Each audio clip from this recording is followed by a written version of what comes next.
ઉદાહરણનો 7મો દાખલો, જેમાં આપણને કીધું છે કે આકૃતિમાં દર્શાવ્યા મુજબ ક્યુ અને -Q વિદ્યુતભારોને સમબાજુ ત્રિકોણના શિરોબિંદુઓ પર મૂકવામાં આવે છે, તો દરેક વિદ્યુતભાર પર કેટલું બળ લાગશે? તો તમે અહીં આકૃતિમાં જોઈ શકો છો કે ત્રિકોણના 3 શિરોબિંદુઓ A, B, C પર અનુક્રમે q અને -Q વિદ્યુતભાર મૂકેલો છે. તો તમને A પર મૂકેલા વિદ્યુતભાર પર લાગતું પરિણામી બળ, B પર મૂકેલા વિદ્યુતભાર પર લાગતું પરિણામી બળ અને C પર મૂકેલા વિદ્યુતભાર પર લાગતું પરિણામી બળ શોધવાનું કીધું છે.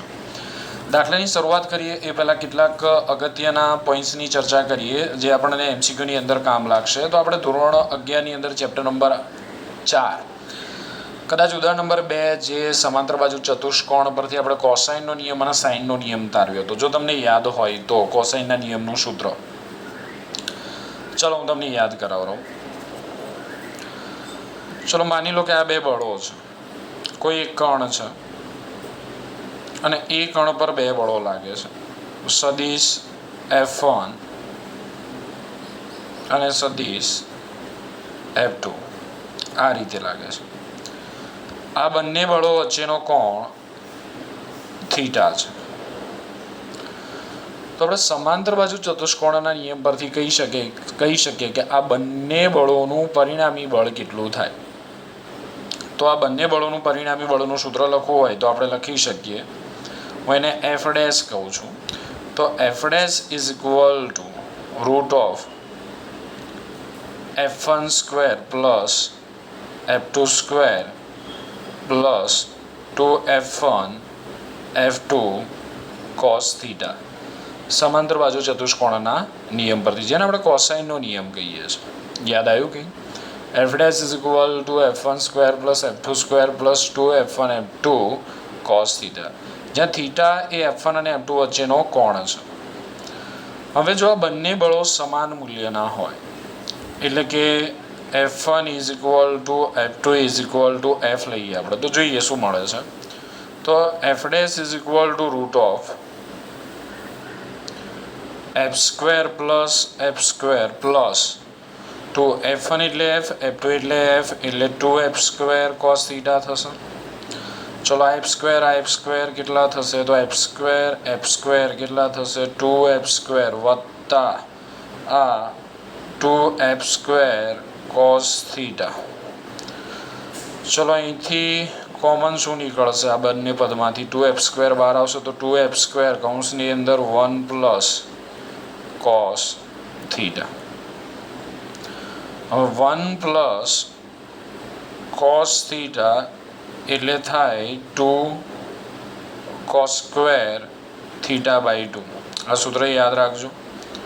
1 plus cos θ is equal to 2 cos² θ/2. તો અહીં આપણે કિંમત મૂકી દઈએ તો 2F² ગુણ્યા 2 1 પ્લસ cos θ 2 cos² θ/2. તો √of કેટલા થયા? તો √of થયા 4F² cos² θ/2. વર્ગમૂળ લઈએ તો શું મળશે? 2F cos θ/2. તો બે બળો વચ્ચેનો કોણ થીટા હોય તો પરિણામી બળનું મૂલ્ય શોધવા માટે આપણે આ બે સૂત્રોનો ઉપયોગ કરી શકીએ. યાદ રાખજો. આ સમીકરણ બે વિદ્યુત ક્ષેત્ર વચ્ચેનો કોણ આપેલો હોય, પરિણામી વિદ્યુત ક્ષેત્ર શોધવું હોય તો પણ આપણને કામ લાગશે. બે વિદ્યુત ડાયપોલ મોમેન્ટ વચ્ચેનો કોણ આપેલો હોય, પરિણામી ડાયપોલ મોમેન્ટ શોધવી હોય તો પણ આપણને કામ લાગશે. અને F' ની દિશા આપણે શોધવી તો F' ની દિશા આ પ્રમાણે થશે. આ બંને બળોનું પરિણામી બળ F' આ દિશામાં થશે. હું આના આધારે તમને કેટલાક ક્વેશ્ચન પૂછું. ધારો કે આ એંગલ 60 ડિગ્રીનો હોય. ધારો કે આપણને F1 અને F2 વચ્ચેનો કોણ F1 અને F2 વચ્ચેનો કોણ 60 ડિગ્રી આપેલો છે અને એની સામે આપણે લઈએ પરિણામી બળ. એક કોષ્ટક બનાવી દઈએ જે તમારે કાયમ માટે યાદ રાખવાનું છે, આગળ તમને કામ લાગવાનું છે. તો F1 અને F2 વચ્ચેનો કોણ થીટા ધારો કે 60 ડિગ્રી હોય તો મને કહો F' કેટલા મળશે. એ રીતે F1 અને F2 વચ્ચેનો કોણ 90 ડિગ્રી હોય તો મને કહો એફ ડેશ કેટલા મળશે. પછી F1 અને F2 વચ્ચેનો કોણ થીટા 120 ડિગ્રી હોય તો એફ ડેશ કેટલા મળશે. અને આ F1 અને F2 વચ્ચેનો કોણ થીટા 180 ડિગ્રી હોય તો એફ ડેશ કેટલા મળશે. ઓકે, અહીંયા જે બંને બળો છે સમાન તમારે વિચારી લેવાના, તમારે કશું કરવા નથી. એક હું તમને સમજાવું કે ધારો કે F1 અને F2 વચ્ચેનો કોણ 60 ડિગ્રી છે તો 60 ડિગ્રી તો આ સૂત્રમાં આપણે કિંમત મૂકીએ તો 2F cos થીટા હું 60 લઉં છું તો 60 ભાગ્યા 2 તો 2F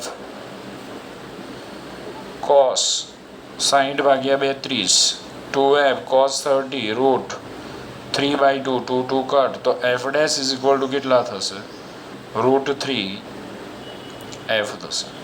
F dash is equal two √3F. તો અહીંયા આપણને મળ્યા કે જો બે બળો વચ્ચેનો કોણ 60 ડિગ્રી હોય અને બંને બળોના મૂલ્ય સમાન હોય તો પરિણામી બળોનું મૂલ્ય √3F થાય. એ જ રીતે તમારે વિચારવાનું છે કે 90 ડિગ્રી હોય તો શું થાય, 120 ડિગ્રી હોય તો શું થાય, ને 180 ડિગ્રી હોય તો શું થાય.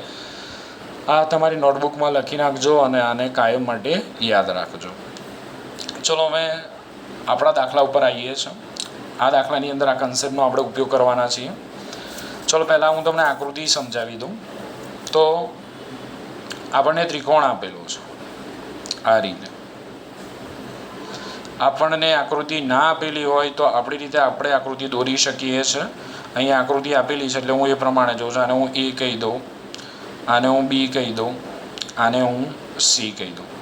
A પર સ્મોલ ક્યુ, B પર સ્મોલ ક્યુ, C પર માઇનસ ક્યુ વિદ્યુતભાર મૂકેલો છે. ચલો હવે A પર મૂકેલા વિદ્યુતભાર પર લાગતું પરિણામી બળ શોધીએ. તો A પર મૂકેલા વિદ્યુતભાર પર કયા કયા વિદ્યુતભારો વડે બળ લાગશે. તો A પર મૂકેલા વિદ્યુતભાર પર B પર મૂકેલા સ્મોલ ક્યુ વિદ્યુતભાર અને C પર મૂકેલા માઇનસ ક્યુ વિદ્યુતભાર વડે બળ લાગશે. આ બે વિદ્યુતભારો વચ્ચે કયું બળ લાગશે? અપાકર્ષી બળ. આ બે વિદ્યુતભારો વચ્ચે કયું બળ લાગશે? આકર્ષી બળ. એ જ રીતે આ બે વિદ્યુતભારો વચ્ચે કયું બળ લાગશે? આકર્ષી બળ. બે પોઝિટિવ હોય તો અપાકર્ષી, પોઝિટિવ નેગેટિવ હોય તો આકર્ષી, આપણને ખબર છે. ચલો હવે સૌથી પહેલાં A પર મૂકેલા વિદ્યુતભાર પર B પર મૂકેલા સ્મોલ ક્યુ વિદ્યુતભાર વડે લાગતું બળ. તો આ બંને પોઝિટિવ છે. કયું બળ લાગે? અપાકર્ષી. એટલે સ્વાભાવિક છે કે A પર મૂકેલો વિદ્યુતભાર છે એના પર લાગતું બળ આપણને આ દિશા મળે ને, અપાકર્ષી બળ છે, બંને દૂર જશે, આ દિશા મળે. એને આપણે કહી દઈએ A પર B વડે લાગતું બળ FAB લખાય કે ના લખાય? લખાય. એ જ રીતે A પર મૂકેલા સ્મોલ ક્યુ વિદ્યુતભાર પર C વડે લાગતું બળ. તો આ નેગેટિવ આ પોઝિટિવ બંને વચ્ચે કયું બળ લાગશે? આકર્ષી. એટલે બંને એકબીજાની ક્યાં આવશે? નજીક આવશે. એટલે આ વિદ્યુતભાર A પર મૂકેલા વિદ્યુતભાર પર લાગતા બળની દિશા આપણને આ મળશે. ભાઈ આકર્ષી બળ હોય તો નજીક આવે, અપાકર્ષી બળ હોય તો દૂર જાય. બસ એટલું યાદ રાખવાનું છે. આને આપણે કહી દઈએ FAC. A પર C વડે લાગતું બળ. ચલો એ જ રીતે B પર મૂકેલા વિદ્યુતભાર પર લાગતા બળોની દિશા શોધી લઈએ. તો B પર A વડે લાગતું બળ, B પર A વડે લાગતું બળ અપાકર્ષી બળ છે એટલે દિશા બહારની દિશામાં મળશે આપણને. એટલે આને આપણે કહી શકીએ FBA. એ જ રીતે B પર C વડે લાગતું બળ. તો આ બંને વચ્ચે કયું બળ લાગશે? આકર્ષી બળ. એટલે આપણને દિશા આ રીતે મળશે. આને આપણે કહી દઈએ FBC. ચલો C પર A વડે લાગતું બળ. તો C પર મૂકેલો વિદ્યુતભાર નેગેટિવ, A પર મૂકેલો વિદ્યુતભાર પોઝિટિવ, આકર્ષી બળ લાગે, બળની દિશા આપણને આ રીતે મળશે. આને આપણે કહી દઈએ FCA. ચલો નેગેટિવ ચાર્જ છે, B પર પોઝિટિવ ચાર્જ છે, C પર મૂકેલા માઇનસ ક્યુ વિદ્યુતભાર પર લાગતા બળની દિશા આપણને આ મળશે જેને આપણે કહી શકીએ FCB. સમજો અહીંયા ખાસ C પર A વડે લાગતું બળ, C પર B વડે લાગતું બળ. હવે આ બળો વચ્ચેનો આપણે કોણ શોધવો છે. તો કોણ કઈ રીતે શોધાય ધ્યાન આપજો. સમબાજુ ત્રિકોણ છે એટલે આ એંગલ કેટલો થાય? 60 ડિગ્રી. આ એંગલ કેટલો થાય? 60 ડિગ્રી. આ એંગલ કેટલો થાય? 60 ડિગ્રી. હવે આ જે આખો એંગલ છે એ આ આખો એંગલ કેટલો હોય? કેટલો હોય? 240. કેટલો હોય? એ અહીંયા આ રીતે બે બળો લાગે છે, આ F1 અને આ F2. તો આ એંગલ કેટલો થાય? 180 થાય. તો આ 180માંથી આટલો એંગલ 60 છે. તો આ જે એંગલ વધ્યો આ એ કેટલો થશે? 120. એ જ રીતે આ એંગલ 60 છે. તો અહીંયા બાકીનો જે એંગલ રહ્યો એ કેટલો થશે? 120 થશે. ઓકે. હવે આ ત્રણેય વિદ્યુત ભારો વચ્ચે જે આકર્ષી કે અપાકર્ષી બળો લાગે છે એના મૂલ્યો આપણને કેવા મળશે? તો આપણે કહી શકીએ કે દરેક વિદ્યુત ભારની જોડો એટલે કે કઈ જોડો મળી? FAB, FACF, BAF, BCF, CF, CB દરેક વિદ્યુત ભારોની જોડો વચ્ચે લાગતા આકર્ષી કે અપાકર્ષી બળનું મૂલ્ય આપણે લખવું હોય, ધારો કે હું ડિસ્ટન્સ L લઈ લો, L, તો આપણે લખી શકીએ કે Q² બાય શું લખી શકીએ? L² લખી શકાય કે ના લખી શકાય? હવે મેં હમણાં તમને પેલી મેથડ શીખવાડી, યાદ છે કે આ બંને બળો કેવા મૂલ્યના? સમાન મૂલ્યના. એમની વચ્ચેનો કોણ કેટલો થાય? 120. તો પરિણામી બળનું મૂલ્ય આપણે શોધી શકીએ. અને પરિણામી બળની દિશા શોધી હોય તો પરિણામી બળની દિશા આપણને આ મળશે. પરિણામી બળની દિશા એ પર મૂકેલા વિદ્યુત ભાર પર લાગતા પરિણામી બળની દિશા F એ આપણને આ દિશામાં મળશે. આ દિશા એટલે કઈ દિશા થઈ? આ દિશા એટલે કે BCની દિશામાં. એ જ રીતે બી પર મૂકેલા વિદ્યુત ભાર પર લાગતા બળો કેવા મૂલ્યના? સમાન મૂલ્યના. એમની વચ્ચેનો કોણ 120 ડિગ્રી છે. તો આપણે પરિણામી બળનું મૂલ્ય શોધી શકીએ. અને એ પરિણામી બળની દિશા આપણને આમ મળશે, જેને આપણે કહી શકીએ FB સદિશ. એ આ રીતે એટલે કઈ દિશામાં? A થી C ની દિશામાં. અને C પર મૂકેલા વિદ્યુત ભાર પર લાગતા પરિણામી બળની દિશા આપણને આમ મળશે, FC. જેને આપણે કહેવું હોય તો કહી શકાય કે આ જે છે એ અહીંયા જે ખૂણો બન્યો ACB એનો લંબ દ્વિભાજક થયો. C પર મૂકેલા વિદ્યુત ભાર પર લાગતા બળની દિશા કઈ થઈ? તો આ જે ખૂણો મળ્યો ACB ના દ્વિભાજક પરનો એકમ સદિશ. તો આ થઈ આકૃતિ, અને જેના આધારે તમે ત્રિકોણના 3 શિરોબિંદુઓ પર મૂકેલા વિદ્યુત ભાર પર લાગતું પરિણામી બળ શોધી શકો છો.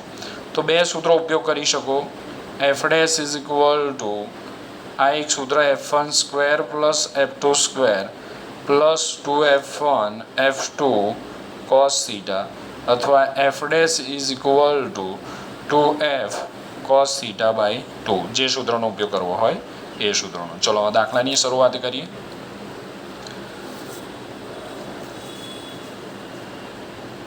ચલો અહીંયા આપણે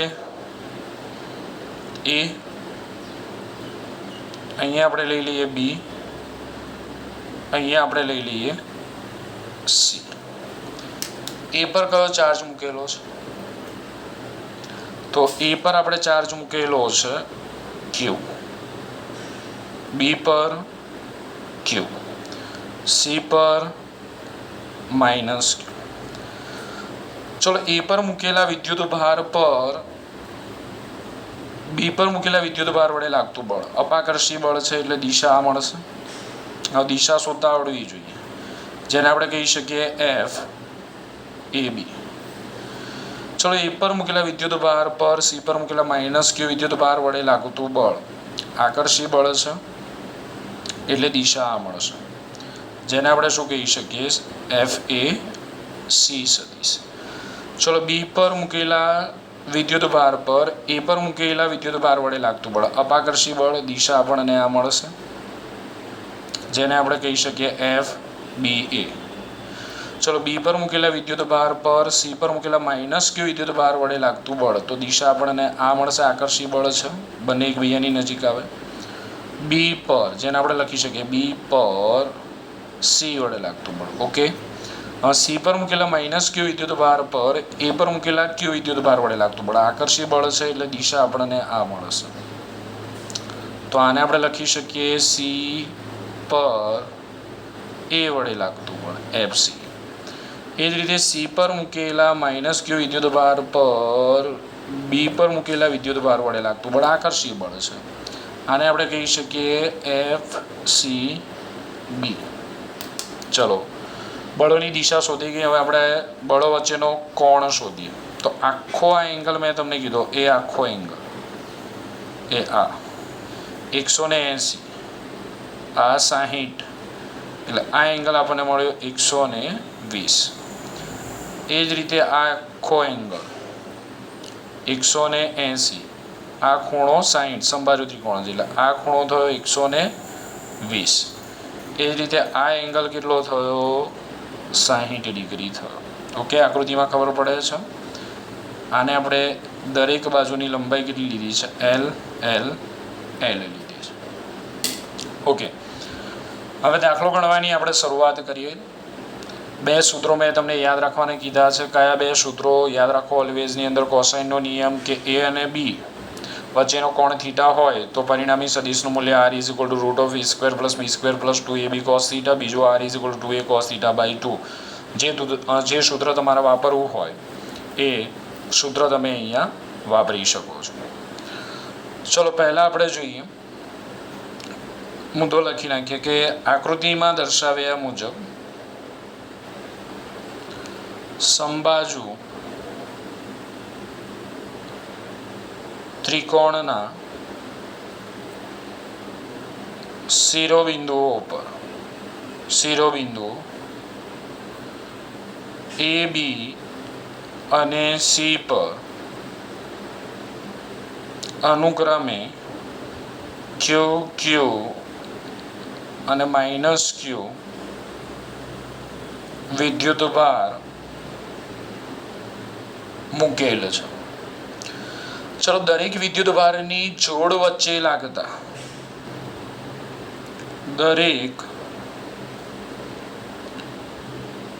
વિદ્યુતભારની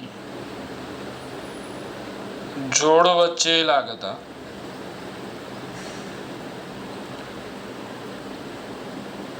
આકર્ષી કે અપાકર્ષી બળનું મૂલ્ય તો આપણે લખી શકીએ અહીંયા કે FAB, FAC, FBA, FBC, FCA, FCB = F. અને F બરાબર લખવું હોય તો આપણે લખી શકીએ કે Q²/L². એટલે FAB બરાબર FAC બરાબર FBA બરાબર FBC બરાબર FCA બરાબર FCB બરાબર F અને F બરાબર Q²/L². ખાસ ધ્યાન રાખજો. ચલો, હવે પહેલો વિભાગ. એ બિંદુ પર મૂકેલા કયા વિદ્યુતભારો? સ્મોલ q વિદ્યુતભાર પર લાગતું પરિણામી બળ, જેને હું FA કહી દઉં. તો FA = તમારે આ સૂત્ર વાપરવું હોય. કયું સૂત્ર?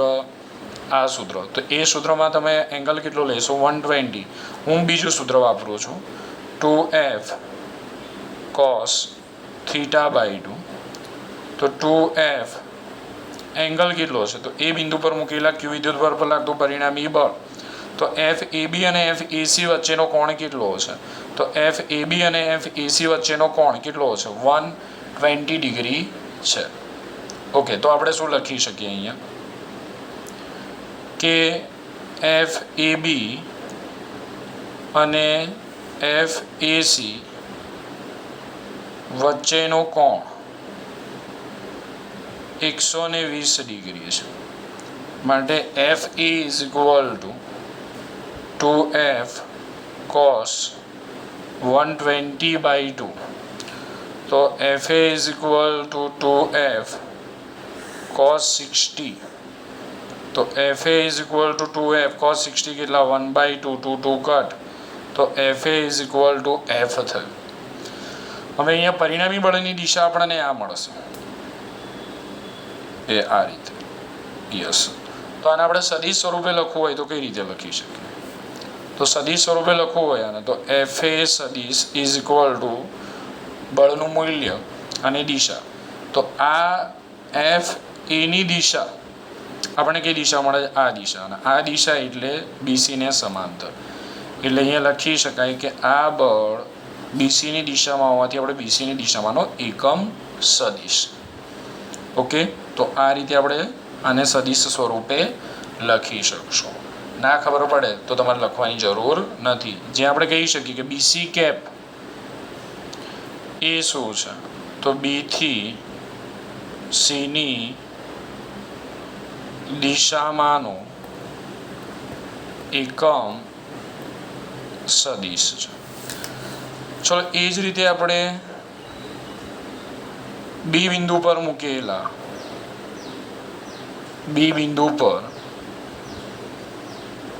મૂકેલા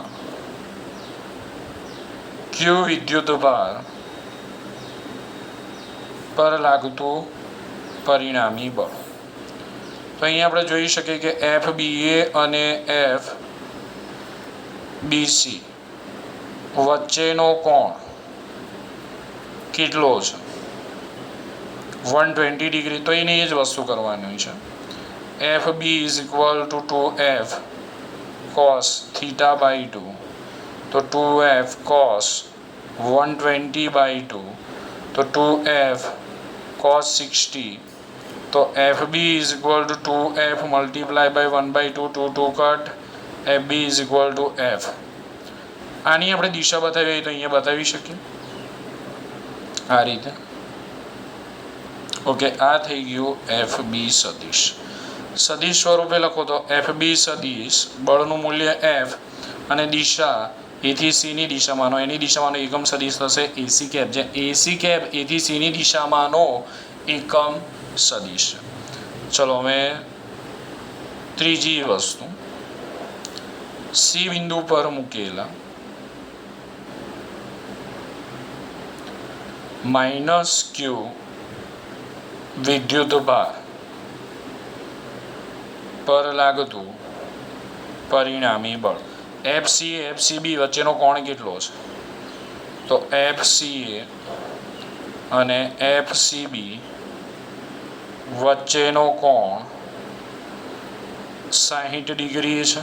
આપણું સૂત્ર FC is equal to 2f cos theta by 2. તો 2f cos થીટા 60 ડિગ્રી ભાગ્યા 2 માટે 2f cos 30 √3/2 2 cut fc √3f. Okay, અહીંયા સદિશ નહીં, ખાલી મૂલ્ય છે. હવે આપણે સદિશ સ્વરૂપે લખીએ. ખાસ ધ્યાન રાખજો, તીર જ્યાં ત્યાં નથી મૂકી દેવાનું. તો FC is equal two √3f અને અહીંયા આપણે એકમ સદિશ મૂકવો હોય તો મૂકી શકો એન કેપ. કેમ એન કેપ? કારણ કે દિશા આ મળશે આપણને એ આ રીતે એફસી. તો જ્યાં એન કેપ એટલે આપણે કહી શકીએ કે જ્યાં એન કેપ એટલે ખૂણો ACB ના દ્વિભાજક પરનો એકમ સદિશ થશે. ઓકે, અને જ્યાં જ્યાં એફ છે, ધારો કે અહીંયા એફ છે તો અહીંયા એની બરાબર આપણે શું લખી શકીએ? તો એફનું મૂલ્ય આપણે કેટલું શોધ્યું? KQ² by L². એ રીતે અહીંયા પણ આપણે લખી શકીએ કે F B is equal to KQ² by L². એ જ રીતે અહીંયા પણ લખી શકીએ FC is equal to √3 KQ² by શું થશે? L² થશે. અહીંયા સદિશ નથી, ખાસ ધ્યાન રાખજો. આપણે મૂલ્ય લીધું છે સદિશ સ્વરૂપે અહીંયા દર્શાવેલું છે.